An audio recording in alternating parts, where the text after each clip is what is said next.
নমস্কার দর্শকবৃন্দ, RSTV লাইভের পক্ষ থেকে আমি ডক্টর আর শাস্ত্রী লাল শাস্ত্রী। আজকে প্রভু জগন্নাথ দেবের উল্টো রথযাত্রা, তাই এই উল্টো রথযাত্রার পুণ্যতিথিতে আমার সকল দর্শকবৃন্দকে জানাই প্রীতি, শুভেচ্ছা, আন্তরিক অভিনন্দন। সকলে খুব ভালো থাকবেন, সুখে থাকবেন, সুন্দর থাকবেন। নমস্কার, ধন্যবাদ। নমস্কার। RSTV লাইভের সমস্ত দর্শক বন্ধুদের, জ্যোতিষ সমাধান অনুষ্ঠানের সমস্ত দর্শক বন্ধুদের শুভ উল্টো রথযাত্রার অনেক অনেক অনেক প্রীতি, শুভেচ্ছা এবং আন্তরিক অভিনন্দন। উল্টো রথযাত্রা ঠিক এক সপ্তাহ পরে হয় এবং আমরা সকলেই জানি এই দিন প্রভু জগন্নাথ দেব তার মাসির বাড়ির ভ্রমণ সম্পূর্ণ করে আবার তার বাড়িতে ফেরেন।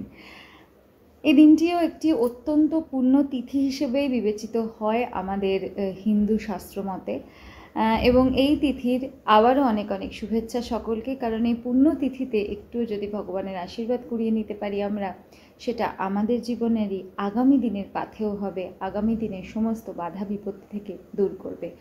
RSTV লাইভের পক্ষ থেকে, ডক্টর রাজা শাস্ত্রীর পক্ষ থেকে এবং অবশ্যই আমি আপনাদের বন্ধু মোনামি আমার পক্ষ থেকে সকলকে আরও একবার শুভ উল্টো রথযাত্রার অনেক অনেক অনেক প্রীতি, শুভেচ্ছা এবং আন্তরিক অভিনন্দন। ভালো থাকুন সকলে, ভালো কাটুক উৎসবের দিন। নমস্কার।